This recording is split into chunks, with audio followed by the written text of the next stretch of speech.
자, 의원님들 조용히 해주세요. 자, 좀 앉아주세요.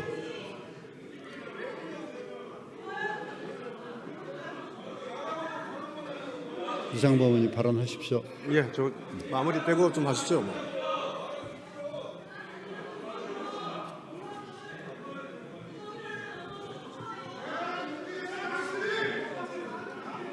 의원님들 좌석에 앉아주십시오.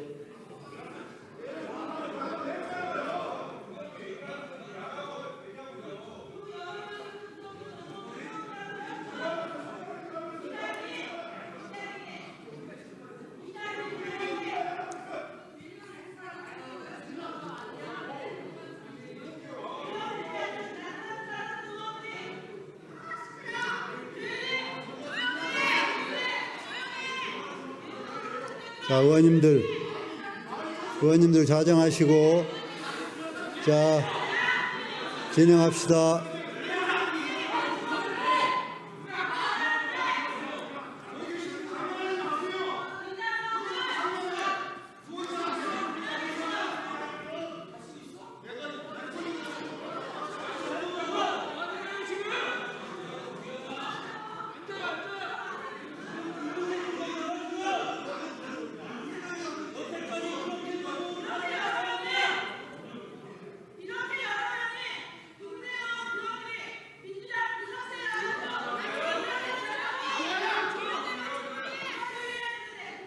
자, 진행하겠습니다. 이상범 의원님, 예, 하십시다. 시작하겠습니다.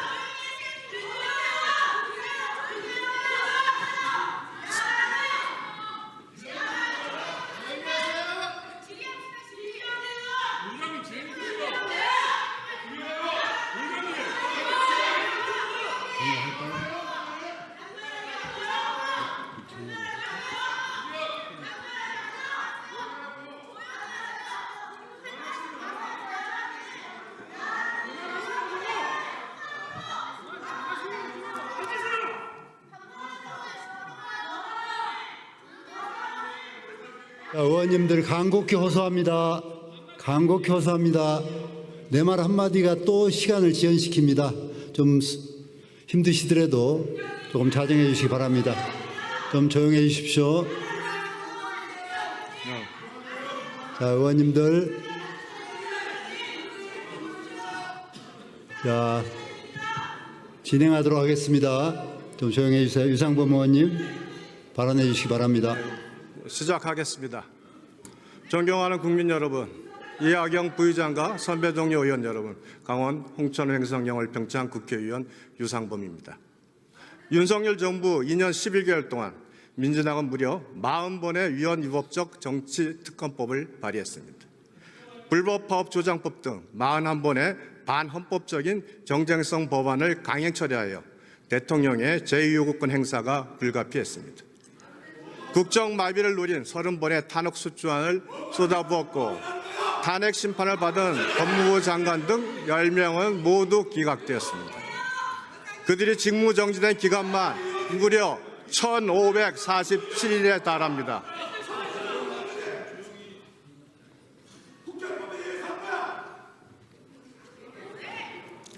여기에 대해 헌정사상 초유의 예산안 일방 삭감 처리까지 강행했습니다.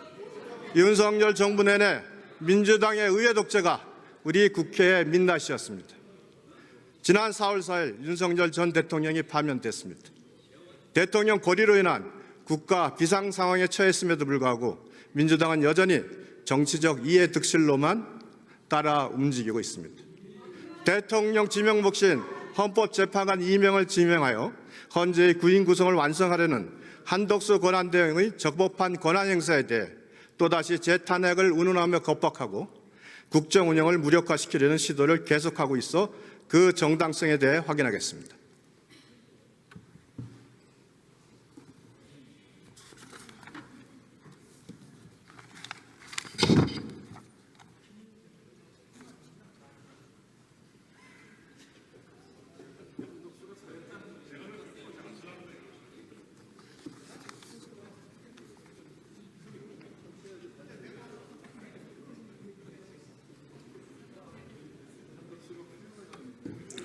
행안부 차관 나와주세요.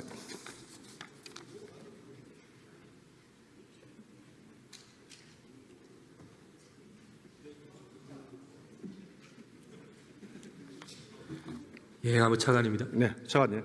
한덕수 대통령 권한대행이 헌법재판관 2명을 지명하여 인사청문 요청안을 송부할 예정이고, 이에 대해서 우원식 국회의장이 인사청문 요청서 접수를 거부하겠다, 이런 언론 보도가 많이 나왔는데 잘 알고 계시죠?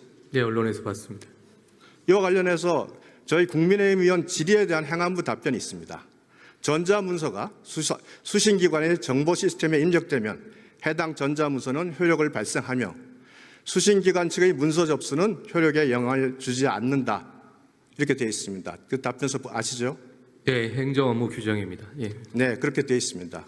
그럼 결국 정부가 인사청문 요청안을 전자문서로 송부하게 되면 국회가 이를 접수하는지 여부 관계없이 그 시점부터 20일에 인사청문 시한이 자동 기산된다는 것이 정부의 공식 입장이 맞습니까?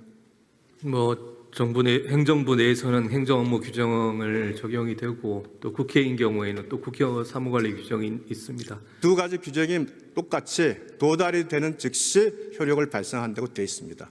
즉 행정부의 입장도 도달이 되면 효력을 발생한다는 그 입장 맞죠? 대통령령 차원에서는 그렇습니다. 예, 그렇게 운영하고 있습니다. 네, 수고하셨습니다. 국방부 차관 나와주세요.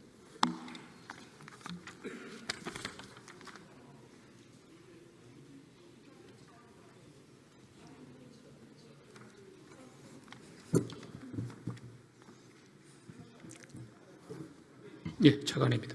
네, 차관님. 대통령이 고립된 상태에서 만일 북한이 연평도 포격이나 천안함 북침 같은 도발을 감행한다면 그에 대응할 현 단계의 국군 통수권자는 누굽니까? 예, 지금 권한을 대행하시는 총리님이 그 통수권을 행사하십니다.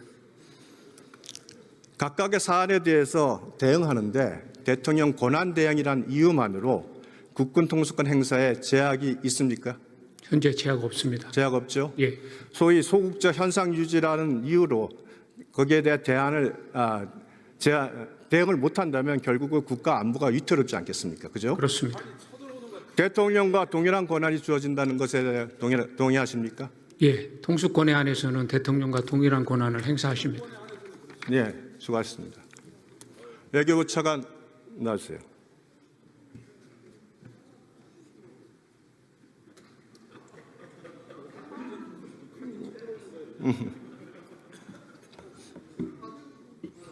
차관, 지난 8일 밤 트럼프 미국 대통령이 탄핵 기각으로 직무에 복귀한 한덕수 권행대행과 28분간 통화했죠. 그렇습니다. 네.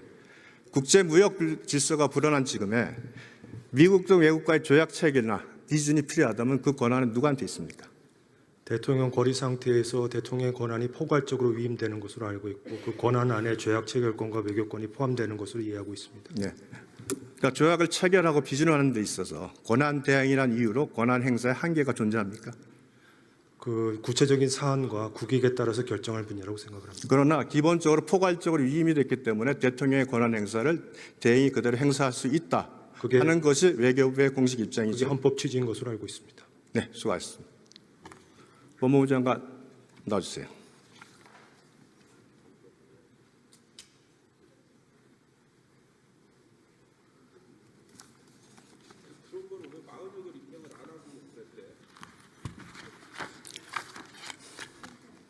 네, 장관님. 예. 지난 10일 헌법재판소에서 탄핵 심판 사건이 전역 일치로 기각이 됐습니다. 주요 탄핵 사유는 대부분 받아들여지지 않았고 핵심 사유였던 12.3 비상사태 개헌 관여 의혹도 인정되지 않았습니다. 그 기간 119일이라는 기간 직무가 정지됐습니다. 이 헌법재판을 받는 그 부분에 대해서 우리 법무부 장관의 입장에 대해서 간단히 말씀을 해 주시죠. 그래서 조금 전에도 말씀드렸습니다만 제가 탄핵을 받을 제 스스로 제가 탄핵을 받을 만한 행동을 하지 않았다고 생각하는데 아무런 증거 없이 탄핵 소추되었고 그로 인한 직무정지 기간이 119일에 이르른다는 것은 부당하다는 생각을 했습니다.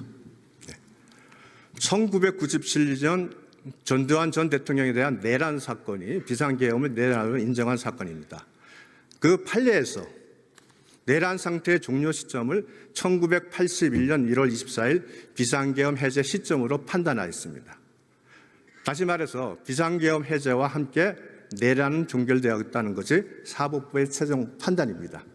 잘 아시고 계시죠? 예, 판례의 입장이 그렇다고 알고 네. 있습니다. 유일한 판례입니다. 이 판례에 의하면 12.3 비상계엄은 12월 4일 새벽 4시 30분에 해제되었습니다. 그 후에 각종 정치적 주장이나 행동을 내란이라고 판단하는 것은 부당하다. 이것이 본 의원의 입장입니다. 우리 장관의 입장은 어떤가요? 저도 마찬가지입니다. 그래서 12월 4일 안가에서 모여서 다시 계엄을 모의했다. 내지는 계엄과 관련된 논의를 했다는 것이 계엄의 공모로 이야기하는 것은 부당하다고 생각합니다. 네. 이재명 대표와 민주당은 비상계엄 해제 후 5개월이 지난 지금에도 내란이 계속되고 있다는 주장을 서슴지 않고 있습니다. 국민의힘을 향해서 내란 동조 세력에 낙인 찍고 심지어 당 해체 주장까지 공공연히 제기되고 있습니다. 이재명 대표는 국민적인 개헌 요구는 거부하며 내란 종식이 먼저라고 주장하고 있습니다. 이 같은 주장은 전형적으로 국민들에게 공포심을 일으키고 전국을 유리하게 만들기 위한 개별식 선동에 불과합니다. 우리 한덕수 권한대행의 헌법재판관 임명 문제와 관련해서 묻겠습니다. 헌재는 4월 4일 오전 11시 22분 윤석열 전 대통령의 파면 결정을 공식적으로 선고했습니다. 그 시각을 명시한 이유 장관은 뭐라고 생각하십니까? 그 시각부터 대통령이 고리 상태에 되기 때문에 그런 것으로 알고 있습니다. 그 시각부터 헌정 질서의 중단 없이 헌법 제71조에 따라서 한덕수 총리가 대통령의 모든 권한을 대행하게 됐다는 의미라고 저는 생각합니다. 이에 동의하십니까? 예. 윤석열 전 대통령 탄핵 이후 약 100일간 한덕수 권한대행은 7건, 최상목 권한대행은 9건의 법률안에 대해 제2요구권을 행사했습니다. 2004년에 고건 전 총리 역시 대통령 권한대행 자격으로 사면법, 거창사건법 개정안에 대해 제2요구권을 행사한 바 있습니다. 사면, 가명, 복권과 같은 대통령 고유 권한도 마찬가지입니다. 2017년 황교안 권한대행은 사고 상태임에도 불구하고 2009년 이후 최대 규모의 가석방도 단행한 사례가 있습니다. 대통령이 고려된 지금 한덕수 권한대행이 대통령 권한을 그대로 승계하는 것이 헌법의 원칙이자 행정의 연속성을 위한 필연이라고 저는 생각을 합니다. 동의하십니까? 헌법에 제한 규정은 없는 것으로 알고 있습니다. 네. 지난 법사위 회의에서 김정은 헌재 사무처장도 대통령 고유 권한인 국군통수권, 조약비주권, 제2요구권이 대통령 권한대행에게 있다는 점을 인정했습니다. 헌법재판관 임명도 달라질 수 없습니다.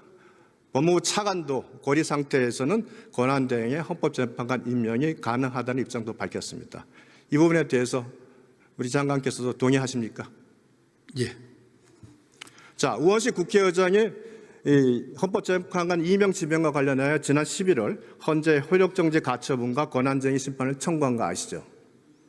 재판 계속 중에 있는 것으로 알고 있습니다. 네. 국회가 권한을 침해당했다고 볼 만한 사안인가요? 재판 중에 있어서 제가 언급하기엔 적절하지 않습니다. 6.3 대선에서 승리한 대통령의 미래 임명권을 침해당했다는 건데 그렇다면 그게 상식적으로 납득이 가능한 겁니까? 새로운 대통령이 선출될 때까지 국가 최고 책임자로서 국정에 일부의 흐트러짐도 없이 정책을 하셔야 된다고 생각합니다. 이재명 대표가 지난 2월 TV 토론에서 소는 기소를 말하고 추는 소송 수행을 말하는 것에서 대통령에 당선되면 재판이 정지된다는 게 다 수설이다 이렇게 말을 했습니다. 미 연방대법원에서 작년 7월 1일 역사상 처음으로 대통령에 대한 형사소추 면책 특권에 관한 체계화된 법리를 밝혔습니다. 대통령이 재임 중 법률이나 헌법 근거에 따른 직무를 공식행위로 그 밖의 것을 비공식행위로 분류하고 전자의 경우 추정적으로 면책하고 특히 헌법상의 권한을 행사하는 경우는 절대적으로 형사소추로부터 면책됩니다. 반면 비공식행위는 그 어떤 면책도 허용되지 않는다는 점을 명확히 설치했습니다. 지금 이재명 대표가 받고 있는 12개 혐의 5개 재판이 대통령의 재직 중 직무나 헌법상 권한과 관련이 있습니까? 전혀 관련 없죠? 예, 그렇게 알고 있습니다. 불소추 특권이라는 것은 대통령이 직무를 수행하며 법적 책임에 대한 우려로 심각한 국정의 실기나 왜곡된 결정으로 나아가서는 안 된다는 것입니다. 불소추 특권이 이미 받고 있는 재판에 대한 법적 책임에서 해방시켜준다는 것, 그건 절대 아니라는 것은 동의하시죠? 그 부분에 대해서는 해석상 여러 가지 견해가 있을 것으로 생각합니다. 자, 우리 형사소송법 306조에는 공판 절차 정지 사유가 있습니다. 피고인의 사물의 변별 또는 의사를 결정할 능력이 없을 때 질병으로 출정할 수 없을 때로 한정하고 있습니다. 만일 대통령이 되었다고 재판이 정지된다고 한다면 당연히 형사소송법에도 이 규정이 들어가 있어야 되지 않습니까? 이 부분은 소추의 개념에 어떻게 해석하느냐 하는 부분이 다양한 의견이 있다고 말씀을 하십니다만, 자, 진보 헌법학자인 서강대 임지봉 교수도 소추는 기소의 의미로 좁게 봐야 된다고 하고 있습니다. 같은 진보 법학자인 건국대 한상희 교수는 작년 6월에는 대통령 임기가 시작되면 재판이 중단돼야 한다고 했다가 올해 3월 원심법원의 법리만을 판단하는 대법원 재판은 허용될 수 있다고 답변을 했습니다. 보수적이라 평가받는 허영 교수, 박찬주 변호사, 차진아, 김선택, 장영수 교수, 이호성 교수 등은 불소추 특권이 적용되지 않는다고 하고 있습니다. 우리 이재명 대표처럼 재판이 중단되는 게 다수설입니까? 다수설이란 말은 상당히 국민을 호도하는 그런 내용 아니겠습니까? 제가 다수설, 소수설에 판단하기는 적절하지 않은 것 같습니다. 지금 법원에 8개 사건에 12개 혐의로 5개 재판을 받고 있는 정가 사범의 유력한 대석주자가 이재명 대표입니다. 사법 리스크 여론을 무마하기 위해서 자신이 대통령에 당선되면 재판이 중단된다고 말합니다. 이것은 국민을 선동하는 동시에 사법부를 공개적으로 압박하는 것입니다. 불소추 특권에 관한 억지와 개변이 난무함에도 불구하고 현재 법원이 입장을 밝히지 않아서 논란이 커지는 측면이 있습니다. 장관, 법원이 이제는 이 84조 논란과 관련돼서 정치적 중립의 입장에서 올바른 견해를 밝혀야 된다고 하는데 장관의 의견은 어떻습니까? 법원에서 적절히 판단하실 것으로 생각합니다. 장관 의견이 굉장히 중립적입니다. 네, 수고하셨습니다. 들어가십시오.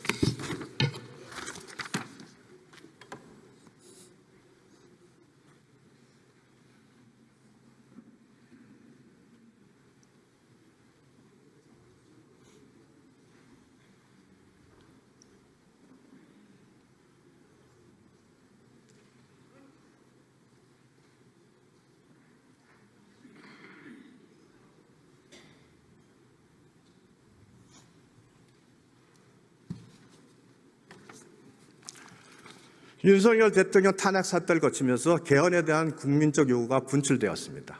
여론조사에 따르면 국민 60% 이상이 개헌 필요성에 공감하고 있습니다. 개헌은 더 이상 정치권이 외면하거나 미룰 수 없는 시대적 과제이자 국민적 염원입니다. 우원식 국회의장도 처음에는 시대적 요구를 반영하여 대선 개헌 동시 투표를 제안했으나 사흘 만에 입장을 철회합니다. 이재명 대표가 개헌 반대 입장을 밝히고 민주당 의원들이 반발이 있자 이틀 만에 벌어진 일입니다. 3년 전 이재명 대표는 대통령 4년 중임제 개헌을 주장하며 임기 1년 단축을 공약했고 2년 전 국회 개헌특위 구성까지 주장했습니다. 그런데 지금 어떻습니까? 권력욕에 사로잡혀 자신이 했던 말을 스스로 뒤엎고 있습니다.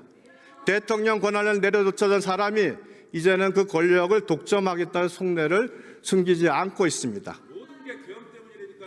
국가 100년 대계를 설계하는 개헌 논의를 외면하고 권력 지키기에만 몰두하는 구태 정치를 반복한다면 결국 그 책임은 고스란히 국민의 심판으로 돌아갈 것입니다.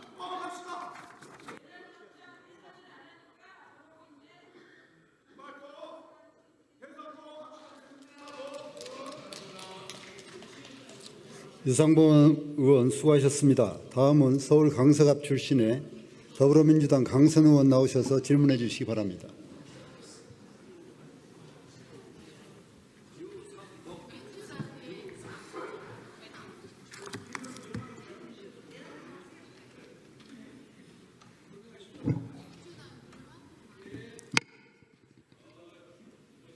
사랑하는 국민 여러분, 존경하는 이하경 국회 부의장님, 선배 동료 의원 여러분, 서울 강서갑 강선우입니다. 양심과 도덕, 책임감과 애국심이 없는 관료는 민주주의의 적입니다.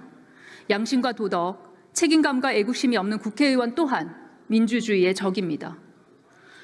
돈이 없어서 수술을 망설이지 않아도 되는 나라, 형편이 어렵다고 교육을 포기하지 않아도 되는 나라, 남들과 다르다고 조롱받지 않는 나라, 소수임이 위축의 이유가 되지 않는 나라, 부모의 배경이 자식의 운명을 결정하지 않는 나라, 누구나 겪을 노후라는 사회적 위험에 대해 고위험군과 저위험군 사이로 연대의 강이 메마를까 걱정하지 않아도 되는 나라, 또 그 노후를 국가에 비해 근시안적일 수밖에 없는 개인의 자발적인 결정에만 맡겨놓지 않는 나라, 그리하여 가난한 아이가 가난한 청년이 되지 않아도 되는 나라, 가난한 청년이 빈곤한 노인이 되지 않아도 되는 나라, 평범한 일상을 위해 비범한 노력을 하지 않아도 되는 나라. 다가오는 6월 3일 우리 국민께서는 이처럼 응당 누리셔야 할 마땅한 대한민국의 질서를 다시 또 새롭게 만드시는 결정을 내리실 것입니다. 이 질서를 만들어내는 중차대한 결정에 내란 세력들이 서로 머리를 들이밀고 있습니다.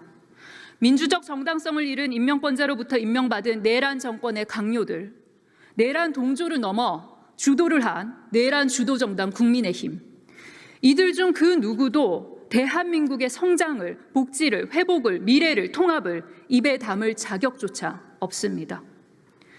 자격이 없는 내란 세력을 상대로 우리의 미래를 위한 질문을 하는 이 상황이 국민께 죄송스럽습니다. 그러나 들춰내야 기록할 수 있고, 기록해야 기억할 수 있고, 기억해야 반복하지 않고 단죄할 수 있습니다. 우리의 역사 앞에서, 현 세대와 미래 세대 앞에서 수치스러운 내용이지만 하나씩 짚어보는 질문을 하도록 하겠습니다. 박성재 법무부 장관님, 앞으로 나와주십시오.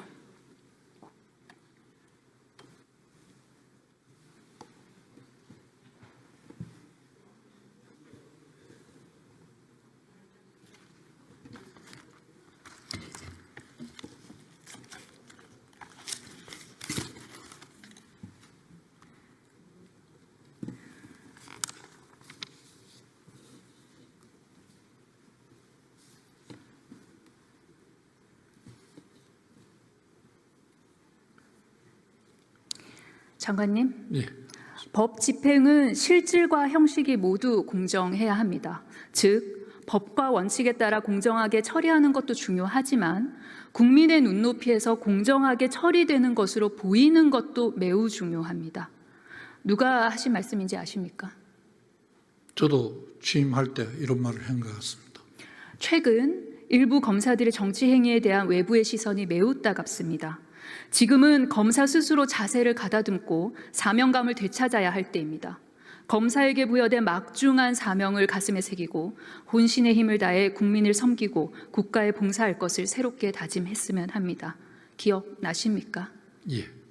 2024년 2월 20일 장관님께서 제70대 대한민국 법무부 장관 취임식에서 하셨던 취임사입니다. 저는 이날만큼은 장관님께서 하셨던 말씀이 진심이라고 믿고 싶습니다. 그리고 이날 하셨던 말씀의 그 진심 한 조각쯤은 지금도 갖고 계시기를 기대를 합니다. 오늘 제가 드릴 대정부 질문 내용은 한덕수 권한대행의 이완규 헌법재판관 후보자 지명의 건, 심우정 검찰총장의 내란 수사 방해의 건, 그리고 장관님께서도 포함된 4인 안가 해동의 건이 될 것입니다. 지난해 2월 20일 장관님께서 직접 말씀하셨던 취임사의 문장 하나하나에 담았던 그 진심을 토대로 질문을 드리고자 합니다. 참고하실 수 있도록 제70대 법무부 장관 박성재의 취임사를 전달드리도록 하겠습니다. 저 갖고 있습니다.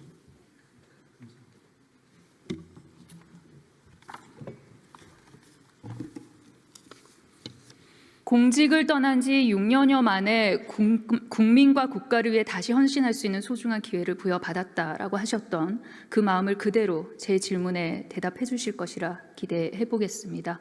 현재의 장관님을 국민께서 보시고 들으시고 판단하실 수 있는 시간이 되길 바랍니다. 제 질문에 대한 답이 아니라 국민께 드리는 답이라는 점 다시 한번 마음에 새겨주시길 바랍니다. 그렇게 해주시겠습니까? 예. 슬라이드 보시겠습니다. 지난 4월 9일입니다. 법사위 전체 회의에서 김서구 전 법무장관 대행은 권리와 사고에는 중요한 차이가 있다. 사고의 경우에는 복귀할 수 있는 대통령의 의중과 다른 결정을 내리면 안 되기 때문에 가급적 자제해야 한다. 다만 권리의 경우에는 다시 복귀할 가능성이 없기 때문에 학설상으로 적극적으로 권한을 행사할 수 있는 의견이 상당수라고 했습니다. 오늘 장관님도 비슷한 취지의 말씀을 하신 걸로 알고 있습니다. 이 말씀을 하면서 한덕수 권한대행의 이완규 함상훈 헌법재판관 지명을 두둔하기도 했죠. 지난번 김서구 차관이. 그런데 제 생각에는 이 권한대행의 권한 행사를 판단하는 기준이 사고면 자제, 권리면 적극 행사라는 이 법 형식적인 기준에만 있을 수는 없다고 생각을 합니다. 왜냐하면 실질적으로 벌어진 현상이 더 중요하기 때문이죠. 예를 들어 아까도 국군 통수권만큼은 자제할 필요가 없다라는 그런 취지의 답변이 있기도 했는데 실제로 불행히도 전쟁이 일어났을 때 그 기준이 사고냐 권리냐가 될 수는 없지 않겠습니까? 장관님 또한 법 형식적 절차와 실질에 대해서 강조를 하셨습니다. 취임사를 보면 법 집행은 실질과 형식이 모두 공정해야 합니다. 라고 말씀하셨습니다. 법무부 장관 대행이 또 장관이 밝혔던 이 견해가 장관님 취임사에서 강조했던 실질과 형식을 모두 갖춘 법 집행의 공정에 부합한다고 보십니까? 제가 생각하는 데는 차관께서 이를 말한 것은 이런 견해도 있을 수가 있다는 하나의 의견에 불과하다고 생각하고 지금 대통령이 거리된 사항에 권한 대행이 어느 정도까지 할 수 있느냐에 대해서는 다양한 의견이 있는 것으로 알고 있습니다. 다음 슬라이드 보시겠습니다. 게다가 김서구 전 법무장관 대행은 국회 법사위 질의에 대한 답변에서 한덕수 권한대행이 대통령 못 헌법재판관을 지명한 것이 행정부 수반으로서 임명한 것이라고 답했습니다. 대통령 몫은 입법, 사법, 행정에 골고루 임명하는 것이라 국가 원수 자격이 아닌 행정부 수반으로 임명하는 것이라고 답을 했습니다. 장관님께서는 이 주장에 동의하십니까? 아까 비슷한 취지의 발언을 하셨던 것 헌법재판소 같은데요. 자체가 행정부, 입법부, 사법부의 3부에서 3명씩 추천해서 임명하도록 규정되어 있기 때문에 지금 그 몫은 행정부 몫이라고 그렇게 생각을 하고 있습니다. 그 의견에 동의하는 편입니다. 네, 슬라이드 보여주십시오. 장관님 슬라이드 한번 보시겠어요? 이 슬라이드는 고등학생을 비롯한 대학 입시생들이 보는 EBS 수능 특강 한 장면입니다. 칠판에 필기된 내용을 설명을 드리겠습니다. 대통령의 권한은 국가 원수로서의 권한, 행정부 수반으로서의 권한으로 나눌 수 있는데 국가 원수로서의 권한 중 하나가 바로 헌법재판관 임명권입니다. 이 내용을 다룬 모의고사 문제 해설서에는 대통령의 국가 원수로서의 권한과 행정부 수반으로서의 권한, 이 둘을 구분하는 것은 수능에 자주 출제되는 문제라 정확히 개념을 알고 암기해야 합니다라고 친절하게 설명하고 있습니다. 장관님께서 직무가 정지되신 동안 법무장관 대행직을 수행한 법무부 차관이 수능 사회탐구, 법과 정치 과목에 나오는 대통령의 권한에 대한 수능 오답을 설파하신 셈입니다.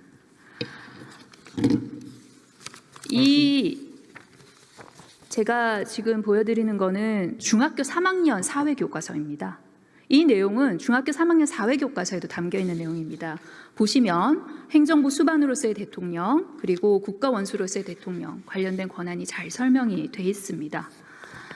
법무장관 대행직을 수행한 분 그리고 또 장관님께서 말씀하시는 거는 중학생 또는 수능을 준비하는 학생들이 배우는 내용과 좀 동떨어진 것 같은데 어떻게 생각하십니까?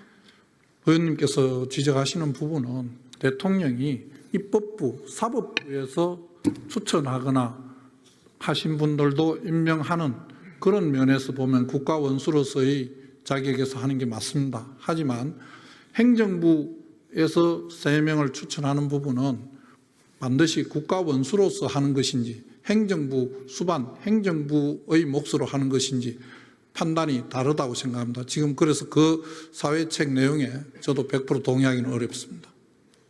수능 문제에도 그럼 동의하기가 어려우신 거군요. 예, 저는 그렇습니다. 왜냐하면 대통령께서 법과 원칙에 따라 공정하게 처리하는 것도 중요하지만 국민 눈높이에서 공정하게 처리되는 것으로 보이는 것도 매우 중요합니다. 이 역시 장관께서 취임사에서 하신 말씀입니다. 기억하시죠? 예. 평등에 대해 법적으로 따지자면 여러 복잡한 법 이론들이 있을 수 있겠지만 여기 장관님과 법 논리를 따지자는 것은 아니고 장관님이 강조하신 바로 이 국민 눈높이에서 공정하게 보이는지에 관해 한번 여쭤보도록 하겠습니다. 한 마트에서 분유 3통을 훔친 40대 여성은 1심에서 실형을 선고받아 항소했지만 2심에서 징역 6개월에 집행유예 3년을 받았습니다. 심야의 동네 슈퍼마켓에서 반시 한 상자, 계란빵 1개, 보리건빵 한 묶음 등을 훔친 60대 남성, 징역 6개월. 농촌마을 빈집 냉장고에서 바나나 2송이, 두유 1개, 식빵 1개, 음식을 훔쳐먹은 40대 남성은 징역 8개월을 선고받습니다. 바나나 2송이, 두유, 식빵 모두 배가 고파서 한 생계형 도둑질이지만 이 중 누구도 어느 국민에게도 장관님께서 말씀하신 그 법과 원칙은 피해가지 않았습니다. 생계형 범죄로 정상을 참작할 여지가 있어 보이는 범죄지만 각각 징역형 실형 또는 집행유예를 받았습니다. 시선을 바꿔 권력층을 한번 보도록 하겠습니다. 슬라이드 보여주십시오. 한덕수 권한대행은 본인 말로는 대통령의 고유 권한을 행사했습니다라고 했습니다. 그러나 이는 차기 대통령에게 장래 국민이 위험할 것이 확실한 권한을 미리 훔친 것과 같습니다. 어느 한 명의 국민으로부터 단 한 표도 받은 적이 없는 권한대행이 4,400만 대한민국 국민 모두 불가분적으로 똑같이 가진 권한을 도둑질한 셈입니다. 돈이 많은 사람, 돈이 적은 사람, 많이 배운 사람, 적게 배운 사람 상관없이 모두가 가진 권한입니다. 어쩌면 누군가에게는 본인이 가진 유일한 권한일 수도 있습니다. 장관님께서는 분명 실제로 공정하게 처리하는 것뿐 아니라 국민 눈높이에서 공정하게 처리되는 것으로 보이는 것도 매우 중요하다고 하셨습니다. 국민들께서 보시기에 한덕수 권한대행의 도둑질보다 고픈 배를 채우기 위한 생계형 절도가 더 엄중히 다뤄지는 이 현실, 과연 국민 눈높이에서 공정해 보일 것이라고 생각하십니까? 헌법상 대통령 권리 시 대통령을 총리가 권한 대행하도록 한 것도 국민의 의사가 모인 것이라고 생각합니다. 그 헌법 규정에 따라서 총리가 제한 없이 헌법적 권한을, 대통령의 권한을 행사하는 것도 헌법에 따른 것이고 그 헌법은 국민의 의사가 모인 것이라고 생각을 합니다. 도둑질을 했다는 부분에는 동의하기 어렵습니다. 그렇다면 심우정 검찰총장의 즉시 항고 포기권 어떻습니까? 구속된 피의자나 피고인 석방 때 이제까지 검찰은 즉시 항고로 대응해왔습니다. 그런데 윤석열 전 대통령 석방 때는 아주 이례적으로 즉시 항고를 하지 않았고 이를 넘어 참 법은 따뜻했습니다. 친절하기도 했습니다.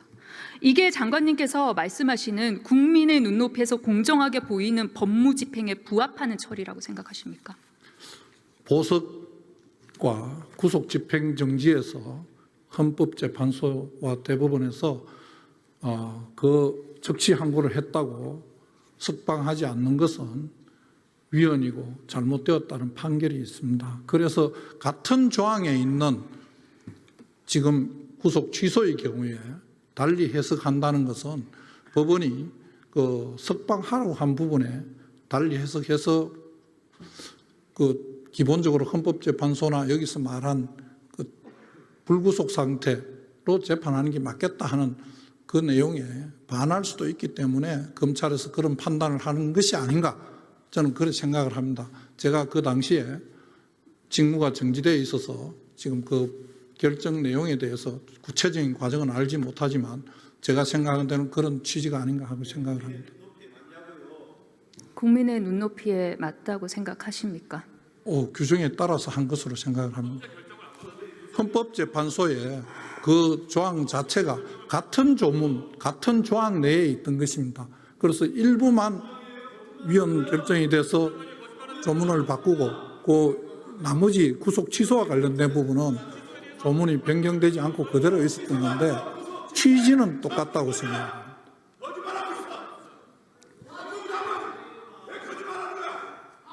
거짓말한 바 없습니다.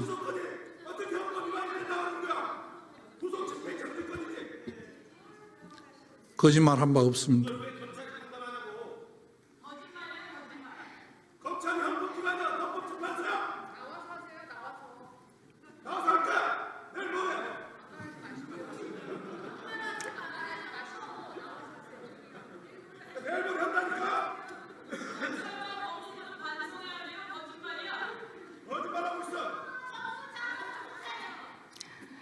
장관님 취임사에는 옳은 내용을 설득하고 추진할 줄 아는 용기를 갖춰야 한다고 생각해 왔습니다라는 구절도 있습니다.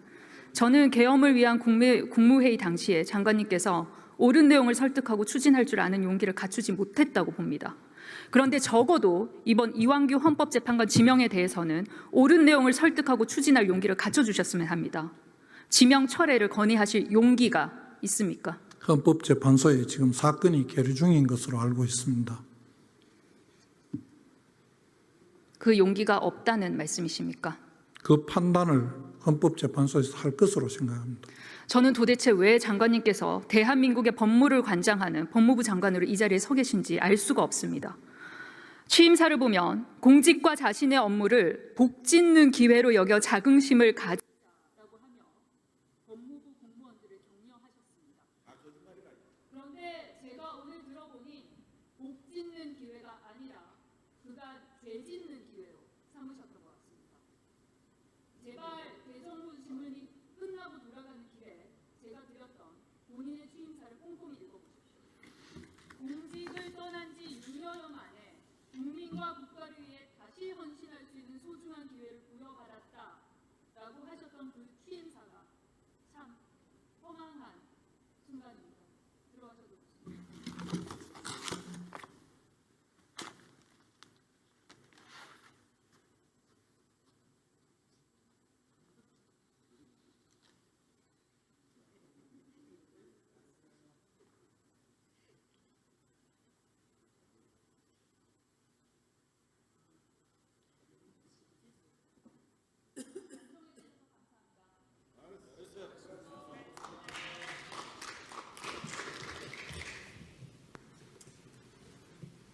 강선우 의원 수고하셨습니다. 다음은 대구, 중구, 남구 출신의 국민의힘 김기웅 의원 나오셔서 질문해 주시기 바랍니다.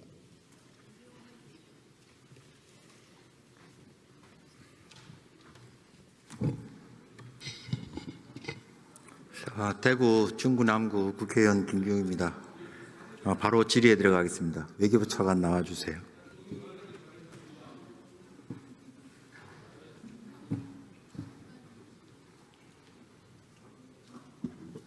장관님 네, 방금 왔습니다. 예, 반갑습니다. 수고 많으십니다. 네.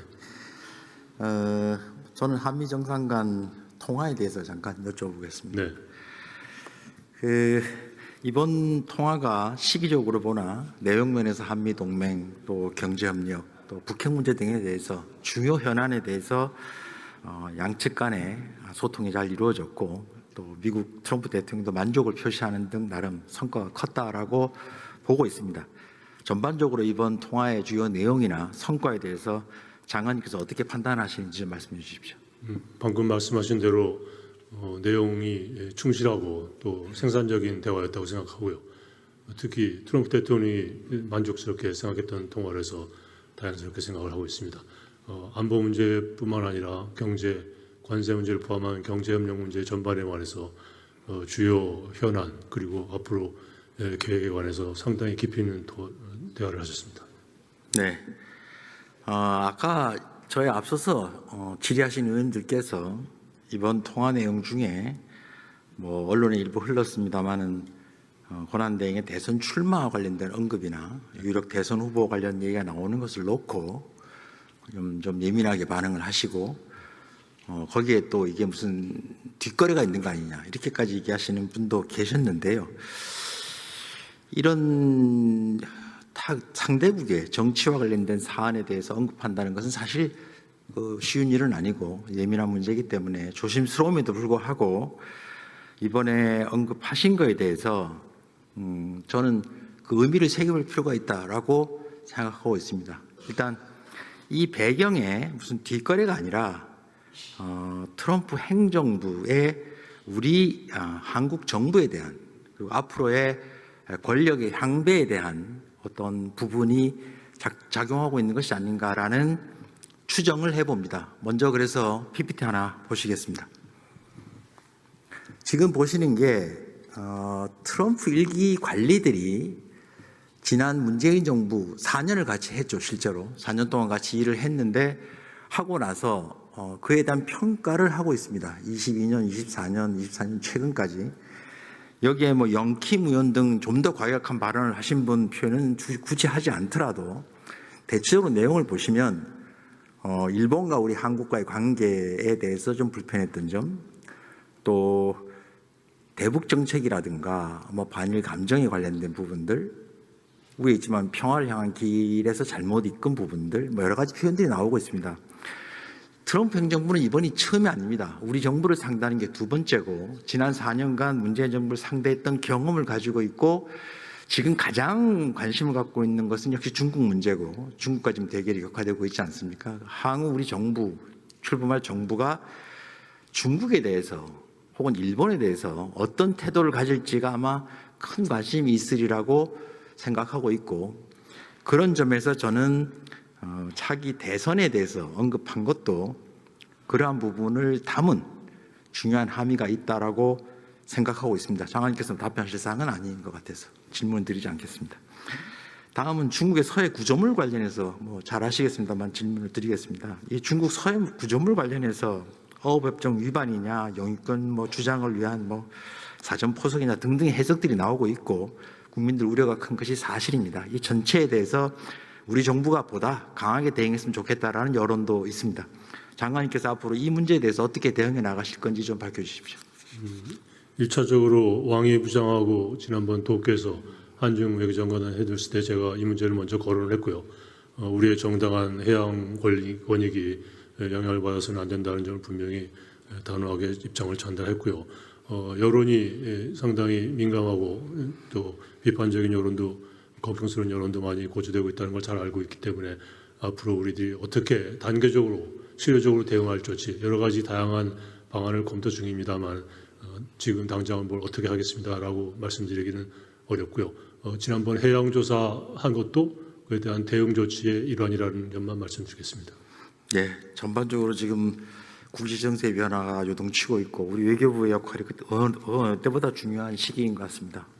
많이 노력해 주셨으면 좋겠습니다. 그렇게 좋습니다. 네. 네, 감사합니다. 국방부 차관 나와 주시죠.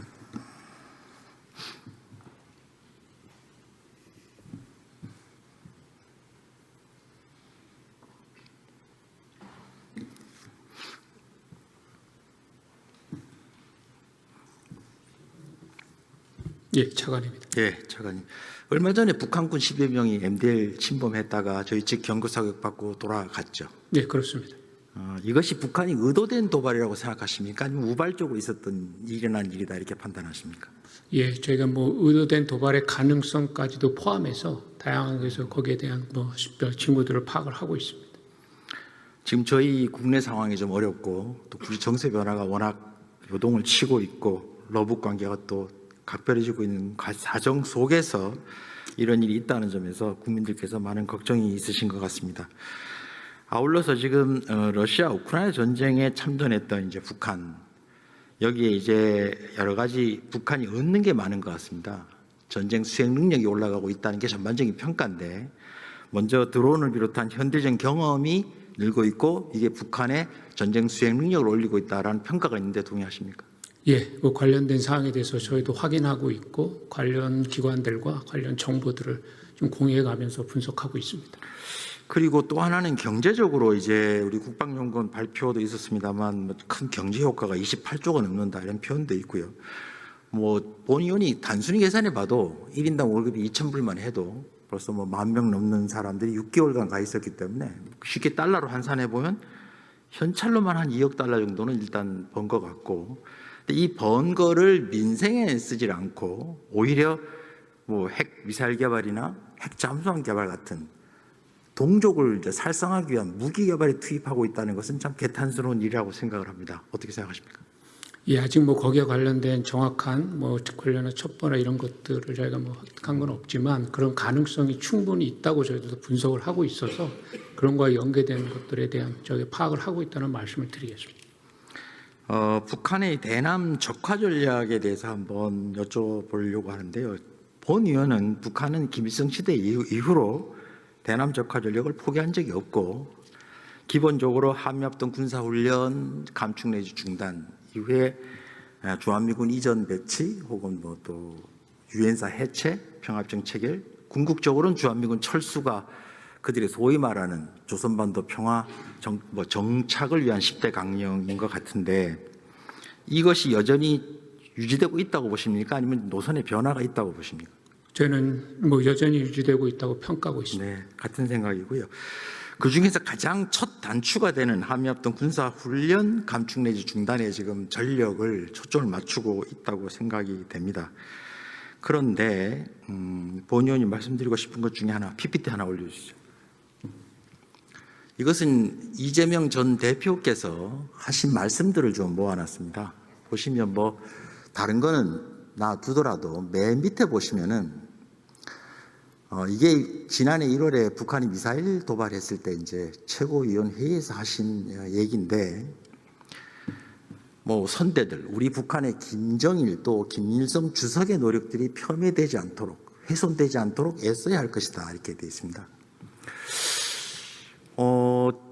저의 뭐 짧은 지식으로는 김일성 하면은 생각나는 게 동족 상잔의 6.25 전쟁을 일으켰다는 거, 수많은 무장 공비를 보내서 우리 인명을 살상한 거, 또 도끼 만행 사건 등 각종 도발, 뭐 칼기 납치, 아웅산 테러 이런 것들이 주로 생각이 나서 저 문맥으로 보면 아마 한반도 평화를 위한 이 땅의 평화를 위해서 노력한 것이 훼손되지 않도록 해야 될 거다 이렇게 들리는데 혹시 차관님 기억하시기에 김일성 뭐 김정일도 좋고 김일성이 한반도 평화를 위해서 한 노력 중에 대표적인 거 뭐 생각나신 게 있습니까?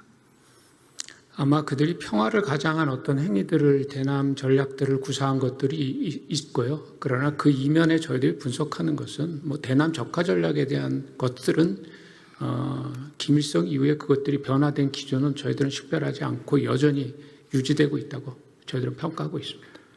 그런가 하면은 뭐 지난 일이지만 지난 22대 총선 때 연합사 해체라든가 한미 합동 군사훈련 중단을 얘기하는 분들을 비례대표 1번, 2번에 배치를 했다가 비난 여론 때문에 철회한 적이 있는데요. 사퇴했죠. 지금 우리 내부에서 주한미군 철수, 연합사, 유엔사 해체 이런 얘기들, 한미합동 군사훈련 중단이란 얘기가 분출되거나 나오는 것에 대해서는 안보 차원에서 도움이 된다고 생각하십니까? 그건 안보뿐만이 아니라 우리 국가 이익 차원에서 전혀 도움이 되지 않는 얘기고 조금 부연해서 설명드리면 지금 한반도뿐만이 아니라 동북아 또 전 인태 지역이나 전 세계적으로 모든 것들이 사실상 불안정한 상황이거든요. 이럴 때 있어서 저희들 국가에 최우선되는 것은 지금 저희가 80년 가까이 유지했던 한미 동맹을 기반으로 한 연합 방위태세를 기반으로 해서 또 세계의 공동의 가치를 공유하는 국가들과의 협력을 강화하는 것이 우리 국가 이익에는 최우선이라고 지금 생각을 하고 있습니다. 예, 저도 동감하고요. 감사합니다. 앞으로 아주 엄중한 시기입니다. 국가 안보를 위해서 더 노력해 주시길 바랍니다. 네, 명심하겠습니다. 법무부 장관님 잠깐 나와 주시죠.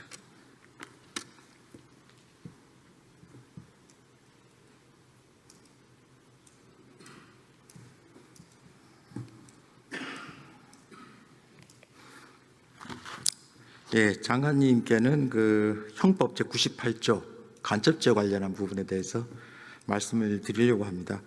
PPT 하나 좀 띄워주십시오. 지금 형법 98조에 보면 이제 잘 아실 건데요. 적국이라고 이제 표현이 되어 있어서 저기에는 지금 판례상 제3국 외국이라고 해서 중국이나 이런 국가들은 해당이 안 된다고 해서 그런 간첩죄로 처벌에 좀 어려운, 상당히 솜방망이 처벌이 되고 있다는 말들이 많이 여론이 나오고 있습니다. 최근에 일단 그 간첩이랄까요? 혐의로 언론에 많이 보셨겠습니다만은 지금 나오는 대로 굉장히 많습니다. 특히 이제 중국인 중심으로 해서 이런 것들이 있는데 이 형법 98조 개정 필요성에 대해서 장관님께서 어떻게 생각하십니까? 지금은 개정을 해야 될 필요성이 있다고 생각하고 그 안이 제출되어서 법사위 제1소위의 계류 중에 있는 것으로 알고 있습니다. 그래서 조속히 이게 처리가 됐으면 좋겠는데 법사위 계류돼서 이게 뭐 마냥 지금 심사숙고라는 이름하에 계속 늘어지고 있는 상황이거든요. 그래서 법무부에서도 그렇고 저희도 그렇고 국회 안에서 또 우리 더불어민주당에서도 좀 적극 협조해 주셔서 조속히 법 개정이 이루어지기를 바라고 법무부에서도 많이 지원해 주시기 바랍니다. 예, 이 개념 자체가 조금 문제가 되는 부분이 있어서 적국이라든지 군사상 기밀 이런 거 외에 처벌할 수 없는 그런 공백이 있습니다. 그 부분 때문에 간첩죄를 조문을 개정할 필요성은 반드시 있고 저희들이 그 법이 잘 만들어질 수 있도록 최선을 다해서 노력하겠습니다. 예, 감사합니다. 들어가셔도 되겠습니다.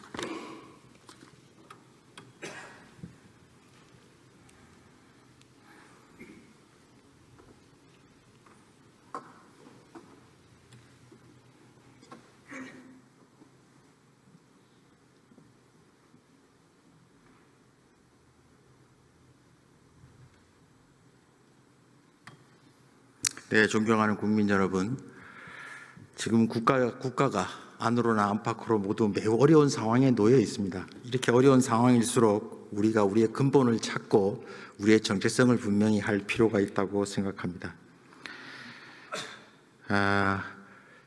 더불어민주당의 전 대표이신 분께서 흰 고양이나 검은 고양이나 쥐만 잘 잡으면 된다 하시고 이번에 출마 선언을 하시면서 파란색이든 빨간색이든 뭐게 중요하냐 이렇게 말씀을 하셨습니다. 아마 다 아시다시피 이솝우화에 나오는 박쥐우화를 아실 겁니다. 여기 붙었다 저기 붙었다 혹은 1, 2차 세계대전 중에 전황에 따라 좀 더 유리한 곳에 편을 들자고 했던 나라들이 마지막에 어떻게 됐는지에 대해서도 모두 아마 기억하실 것 같습니다. 저희가 탄력적으로 유연하게 접근하는 부분이 필요한 건 맞지만 그 어떤 경우라도 우리 자유민주주의라든가 시장경제라든가 우리가 추구할 근본 가치에 대해서는 절대 놓쳐서도 안 되고 훼손이 있어서도 안 된다는 말씀을 드리고 싶습니다. 감사합니다.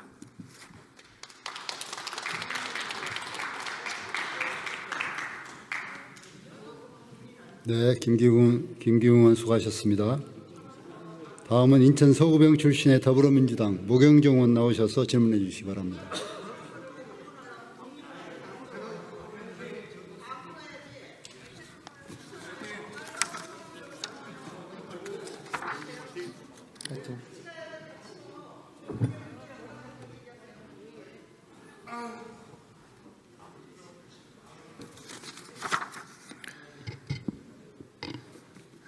존경하는 국민 여러분, 이하경 국회 부의장님과 선배 동료 의원 여러분, 인천 서구병 검단에서 온 국회의원 모경정입니다. 지난 1060일 윤석열 정부에서 청년들은 그 어느 때보다 고통받았습니다. 윤석열과 정부는 공정과 기회를 외쳤지만 현실은 어떠했습니까? 취업난, 주거난, 그리고 고금리로 인한 대출 부담까지 청년들의 삶은 나날로 팍팍해져 왔습니다. 윤석열 정부가 내건 공정이라는 단어는 청년들에게 희망이 아닌 좌절과 불신만을 안겨줬습니다. 취준생들은 수백 개의 지원서를 내고도 서류 전형조차 통과하지 못하는 반면 일부 공직자들의 자녀는 쉽게 기회를 얻는 모습을 보면서 청년들은 좌절하고 있습니다. 청년들이 외치는 이게 정말 공정한가? 라는 질문에 우리 사회는 그리고 정부는 어떤 답을 내놓고 있습니까? 청년들이 공정하게 경쟁할 수 없는 사회에는 미래 역시 없습니다. 우리 청년들에게 꿈을 꿔라 라고 말만 하는 그런 윤석열식의 공정이 아니라 진짜 공정한 기회를 얻을 수 있는 사회, 노력한 만큼 보상받을 수 있는 사회를 만들어야 됩니다. 더 이상 윤석열식 불공정으로 인해서 대한민국의 청년들이 절망하지 않도록 진실을 밝히고 책임을 물어야 할 때입니다. 진짜 공정한 대한민국을 만들기 위해 질문을 이어가겠습니다. 외교부 장관님 앞으로 나오십시오.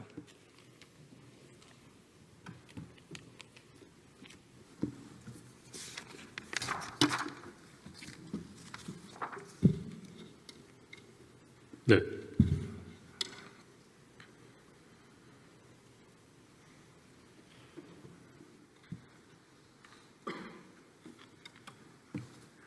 네, 장관님. 혹시 지조란 무엇입니까? 지조란 무엇입니까? 글쎄, 사전적 정의를 제가 말씀드리기는 뭐하고 자기의 신념을 지키는 것이라고 간단히 정의할 수 있겠습니다. 지조라는 것은 원칙과 말씀하신 신념을 지키는 일이고 이 원칙이라는 건 장관께서 내신 책에도 포함되어 있는 단어입니다. 맞죠? 네. 그런데 장관님 외교부의 지금 모습에 대해서 상당히 우려가 많습니다. 외교부의 지금 모습은 원칙과도 너무나도 거리가 먼 모습인 것 같습니다. 장관님은 공직자의 채용 과정에 있어서 공정성과 절차적 정의가 중요하다고 생각하시죠?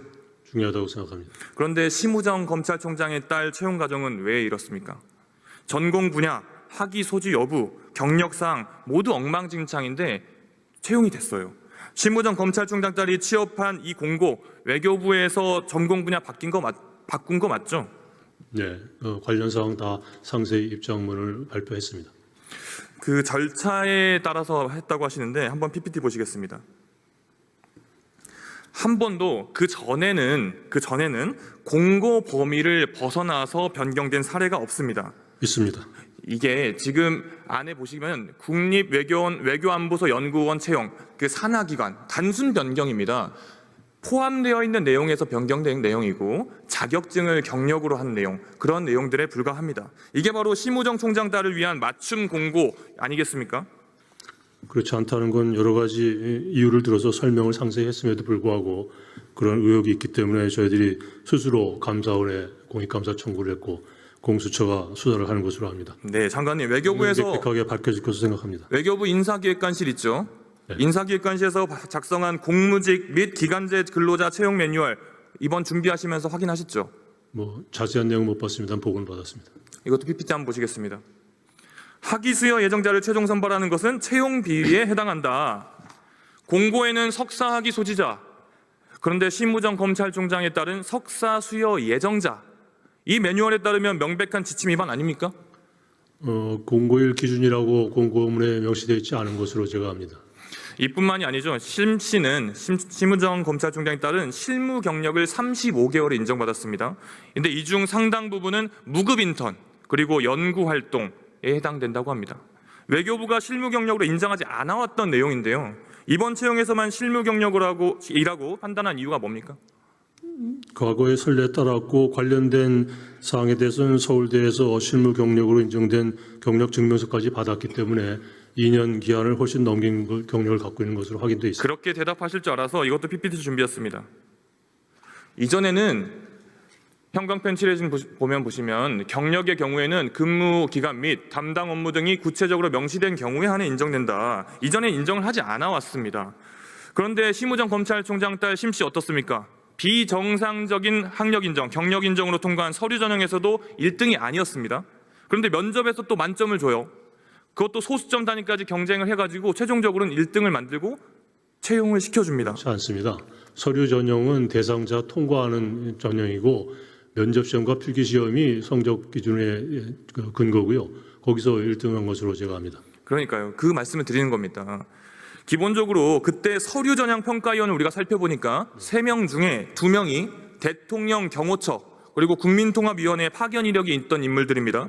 어떻게 해서 이런 사람들 채용 신청을 들어간 인사혁신처에 겁니까? 근무하는 인사 전문가들입니다. 그 면접위원 위촉 과정이 적절했는지 그리고 해당 인사들이 평가위원으로서의 중립성과 공정성을 갖췄는지 이 문제의식을 가져본 적은 있으십니까?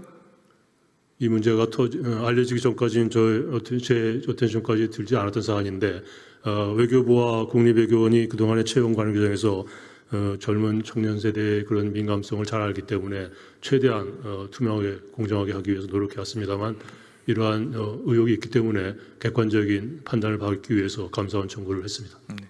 그렇게 말씀을 하시는 건 정말 정답인데 그 정답이 실현되지 않고 있는 거죠. 아빠 찬스 채용을 했다 하더라도 알 수가 없는 상황이라고 저희는 보여집니다. 진짜 내부에서 개선하실 사항이 없다고 생각하시면 정말 큰일이고요. 그리고 감사원 이야기를 하시는데 외교부에서 이 사안을 엄중하게 보고 있지 않다라고 여기는 부분이 바로 방 장관님의 태도입니다. 감사원에 공익감사 청구했다. 그리고 공수처 수사에 협조하겠다. 외교부 안에서 일어난 일입니다. 외교부 안에서 발생된 일입니다. 감사원에서 외교부가 얘기하는 거를 믿어주시지 들어보세요. 않습니까? 외교부에서 전문기관한테 공익감사 청구해서 면죄부를 주기만을 기다리는 거 아니지 않습니까? 그렇죠?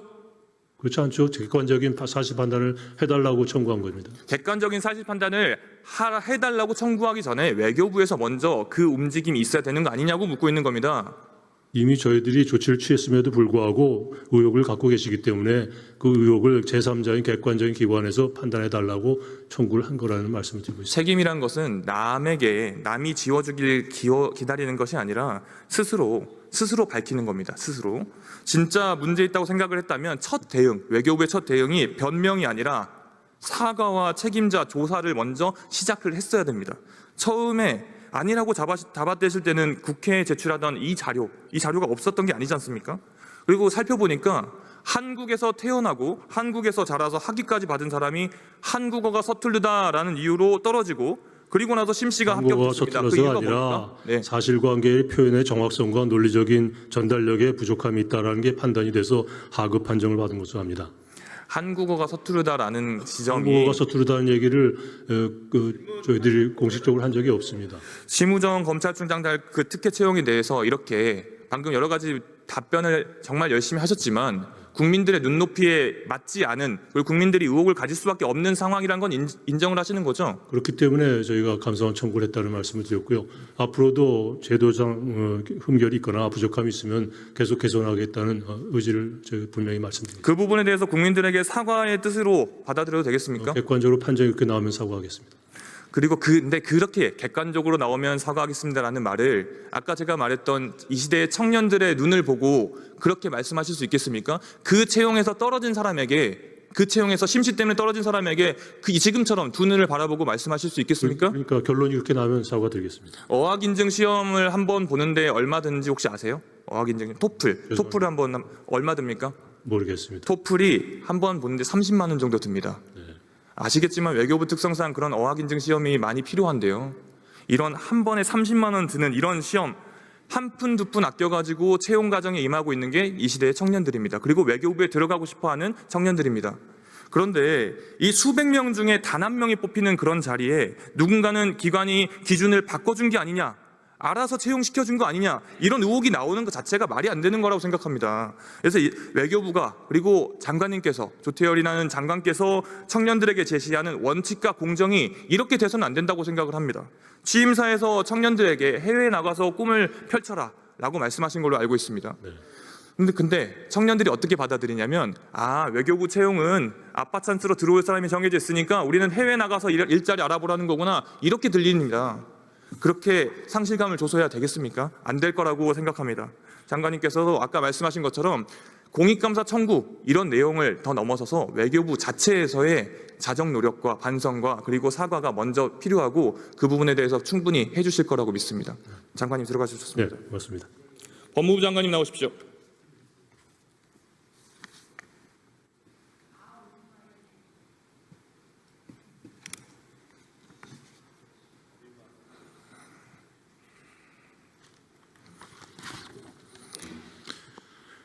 네, 장관님 2023년에 선관위에서 부정채용 비리 사건이 상당히 시끄러웠었는데 혹시 알고 계십니까?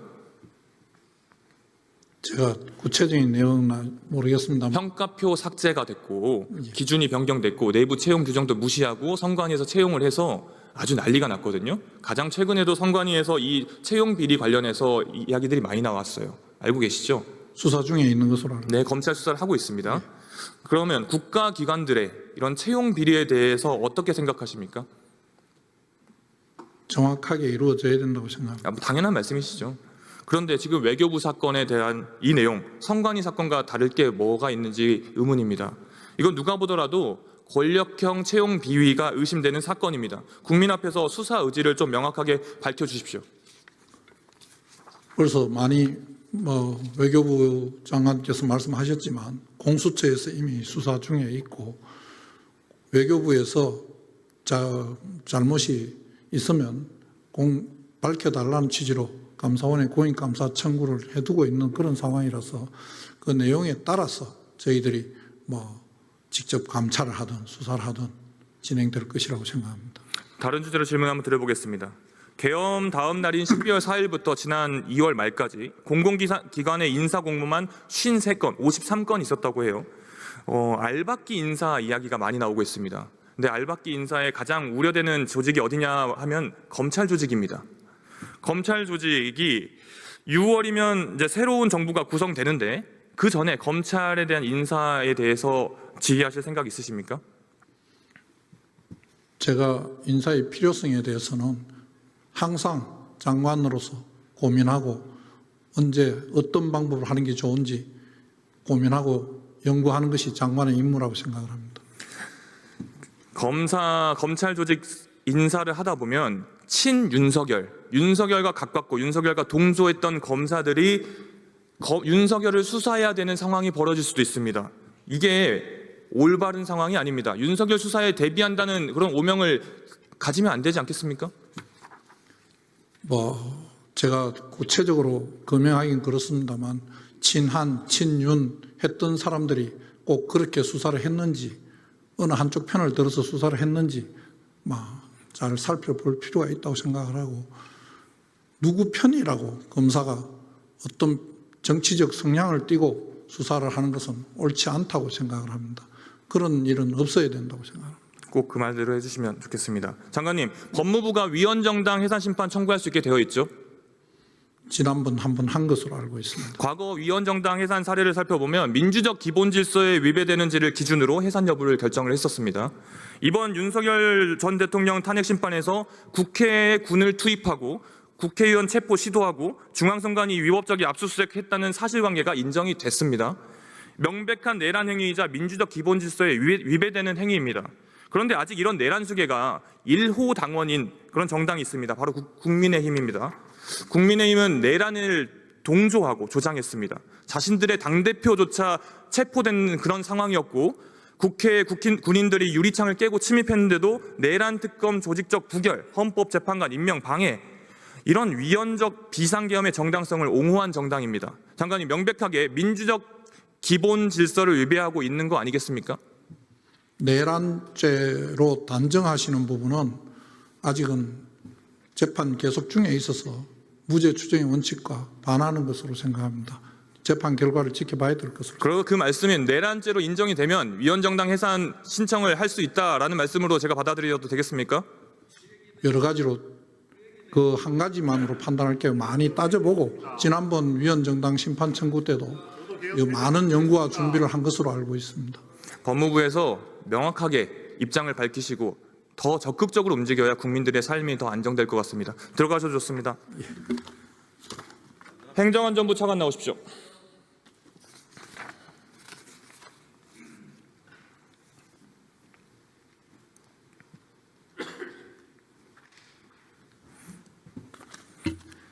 네, 차관님, 현재까지 대통령 기록물 이관 작업 진행 상황이 어떻게 됩니까? 그 대통령 거리 즉시 차기 대통령 임기 전까지 기록물을 이관 받아야 됩니다. 그래서 관련 저희가 TF를 만들어서 지원하고 있습니다. 내란 기록이 포함된 이 윤석열 정부의 기록물을 대통령 지정 기록물로 지정하는 것에 대해서 행정안전부는 어떤 입장입니까? 권한대행께서 아마 대통령 기록물법에 따라 적히 판단하실 것으로 생각하고 그렇죠. 그 권한이 지금 대통령 권한대행 한덕수 국무총리에게 있죠. 네, 권한대행께 있습니다. 이 부분에 대해서 논의를 나눈 적이 있습니까? 특별히 말씀드린 적은 없습니다. 그렇다면 한덕수 권한대행에게 이 비상계엄 관련 문건을 지정 기록물로 지정하지 않도록 건의할 의향은 있습니까? 아마 권한대행께서 아마 적히 판단하실 것으로 생각을 합니다. 근데 우리 지정기록물 제도를 둔 취지가 말 그대로 지정기록물을 보호하기 위해 지난 참여정부 때 만든 제도입니다. 그 아마 법 취지를 아마 고려하실 것으로 생각을 합니다. 국회에 지금 탄핵된 전직 대통령은 지정 기록물을 지정하지 못하도록 하는 그런 법안이 발의되어 있습니다.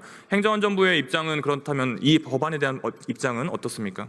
우리 헌법에서 대통령 거리된 경우에 권한 대행께서 대통령의 권한을 행사하기 때문에 헌법적인 여러 조항들도 함께 조화를 이루어야 된다고 생각을 합니다.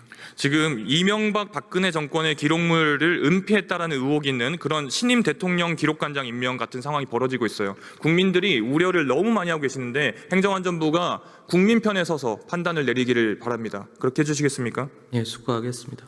관저 무단 점거 문제도 짚어야 되는데 행정안전부가 중검검사를 안 했죠. 관저 처음 들어갈 때. 네, 감사원 결론이 그렇습니다. 지금 불법 만찬도 하고 지금 시작도 끝도 엉망인데요. 그 중심에 행정안전부가 있어서는 절대 안 됩니다. 이 부분에 대해서 행정안전부가 증거 인멸시킬 수 없도록 책임을 다해 주길 바랍니다. 그렇게 하시겠습니까? 저희가 필요한 부분은 노력하겠습니다. 들어가셔도 좋습니다.